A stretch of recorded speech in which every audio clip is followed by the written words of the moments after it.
Hello,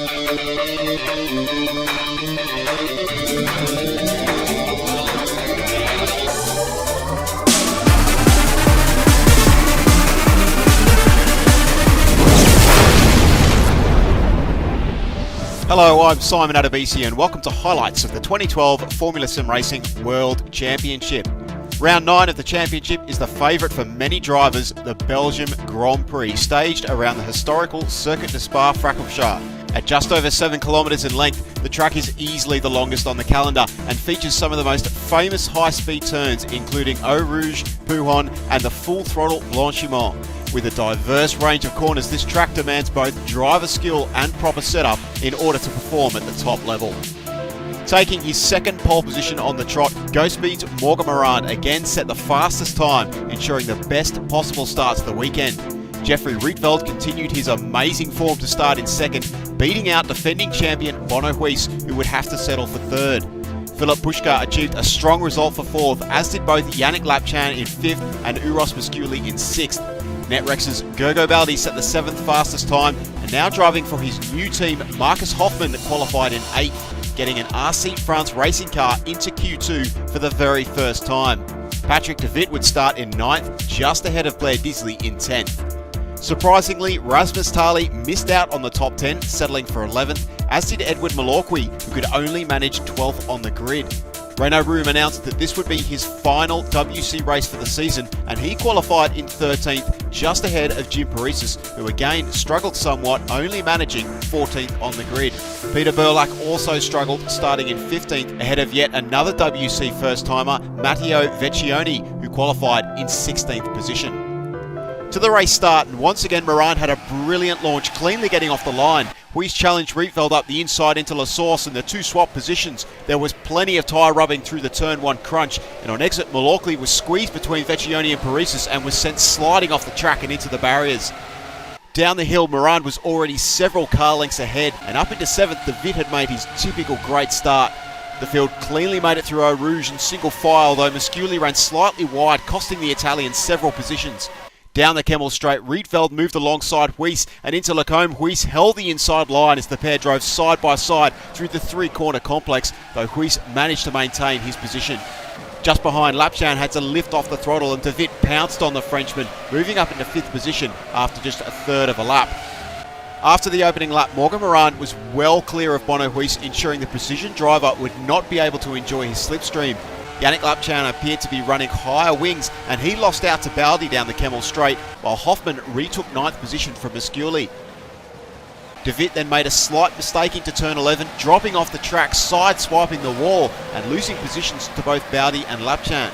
The Dutchman then lost another position at the bus stop, with Rasmus Tali making a classy outside pass, cleanly getting around the outside to take 7th.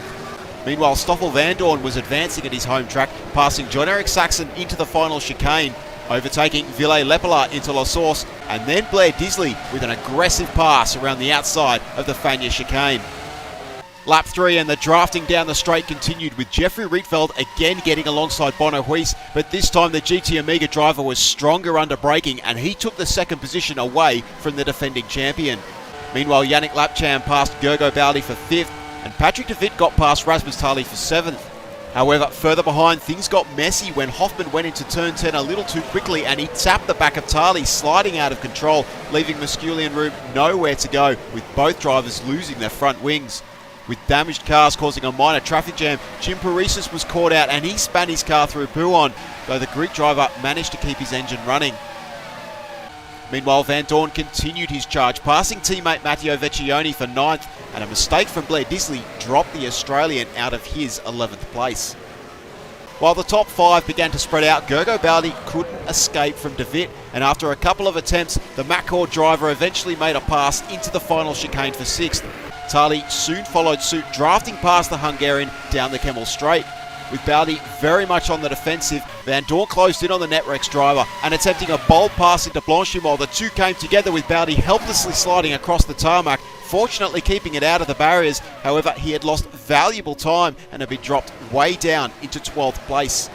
Further behind, in an almost identical incident, Blair Disley got a run on Jarkko Mikkonen, but into Blanchiment the pair also came together, sending Mikkonen into a half spin. Somehow the Finn managed to keep his car under control, only losing one position to Saxon. However, soon afterwards, Thomas Cook completely misjudged his braking into turn 1 and he collided with both Saxon and Mikkonen, causing substantial damage to the rear of Mikkonen's car and ending the race for both himself and a frustrated John-Eric Saxon. The infamous Spa circuit continued to catch drivers out, with Philip Puschke making a mistake out of turn 11 and sliding off the track. The German was dropped into 7th, but he was soon passed by Van Dorn, who made yet another pass around the outside of the bus stop chicane. The Belgian driver then wasted no time, and with Tali in his sights, Van Dorn made a bold pass, outbraking Tali into Lecombe. The Belgian driver now amazingly up into 6th at his home Grand Prix, despite starting way down near the back of the grid. Lap 10 and race leader Morgan Moran was again steaming away with first position. The GoSpeed driver was the first to enter pit lane, and several other drivers followed him in. Unfortunately, Vecchione hit the pit wall on entry, causing minor damage, while Patrick de Wit had a disastrous stop, dropping him back down into 11th. In the battle for 5th, Tali's crew made a faster stop than Van Dorn's, and the pair went side by side into the pit exit where they made contact, with Rasmus Tali emerging out in front. However, on the following lap, Van Dorn passed the Estonian into Lecombe, again showing his prowess under braking. As the race began to settle down, Moran had now over a 6-second lead on Jeffrey Rietveld, who was slowly pulling away from third place Bono Huis. Yannick Lapchan remained in 4th, with Van Dorn closing in from 5th. Rasmus Tali was in 6th, but Philip Puschke managed to get close enough to enjoy Tali's slipstream, and the Ash Racing driver put the draft to use, passing Tali to move up into 6th. Matteo Vecchione was in 8th, but the Italian ran slightly wide through Pouon, falling into the hands of Ville Lepala, who passed him on the following lap through Lecombe. In 10th place, Peter Burlak then got it wrong into Pouon, sliding out of control and dropping down into 12th. And further ahead, Philip Puschke made another mistake, this time on the exit of the bus stop. The German skillfully kept the car from stalling, but he then fought with Vecchione through turn 1, with things getting ugly as Puschke lost another place to de Wit. De Wit immediately attacked Vecchione, drafting alongside and passing him into Lecombe, and later in the lap, Puschke also went on the attack, this time making an impressive overtake on the Italian to take 9th. The second set of stops made no difference to the top 10 order, though Patrick de Wit had now caught up to Ville Lepala in 6th, and he cruised past the Finn with no difficulty, quickly creating a gap. Not far ahead, it was now clear that 4th place Yannick Lapchan was faster than Bono Huis in 3rd, and the Frenchman was soon all over the back of the precision driver. However, with higher wings, Lapchan couldn't quite find his way around, and as Van Dorn caught up to the pair, Lapchan appeared to deliberately allow his sister teammate through. Van Dorn just managed to get ahead of Huis down the Kemmel Straight, but undeterred, Huis stood his ground and defended the position around the outside. 2 laps later, Van Dorn made another attempt around Huis's outside, but the two made contact and Van Dorn was sent into a half spin, raising the eyebrow of the stewards. The Belgian driver didn't take long to catch back up though, and after Lapchan made a mistake under braking, running off the track, Van Dorn was once again all over Huis's back end. This time with a superior run out of Eau Rouge, Van Dorn streamed past Huis, and a slight advantage into Lecombe was all he needed to finally get out in front of the Dutch champion. The third and final set of stops went off without a hitch for most, though Patrick de Wit swiped the barriers on his entry, costing him valuable time and dropping him back into 7th behind Ville Lepala. Rasmus Tali had a disaster of a stop, accidentally breaching the speed limit and being served with a stop and go penalty. Meanwhile, Bono Huis stayed out on track for a long time before making his final stop, and he emerged from pit lane just behind Van Dorn, but this time it was Huis who had the advantage, with his tyres 2 whole laps fresher.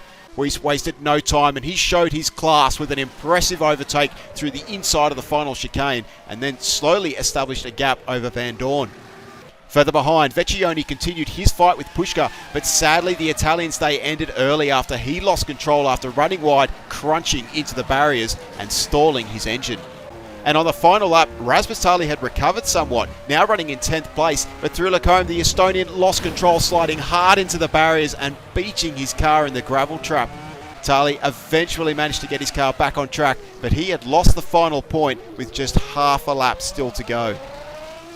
Taking his second win in a row, GoSpeed's Morgan Moran took yet another dominating victory, decimating the field on one of the most iconic tracks of the season.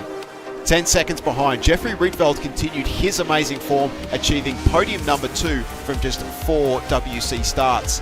And although Huis crossed the line in third, he was penalised for the earlier contact with Van Dorn, with an extra 5 seconds added to his race time, meaning that Stoffel Van Dorn would take the third place on the podium. The Belgium driver having a monumental drive at his home Grand Prix, coming all the way up from 23rd position. Bono Huis would have to settle for 4th place, making it the first time the Dutchman has crossed the line outside of the podium since 2009. Yannick Lapchan finished another strong result to take 5th. Ville Lepelaar drove a solid race to see his first WC checkered flag in 6th, and a difficult race for Patrick de Wit ended with the McCord driver in 7th place. Philip Puschka held on for 8th, just ahead of Peter Burlak in 9th, who once again had to make his way through the field from the near back of the grid. And picking up the final point, Blair Disley crossed the line in 10th position.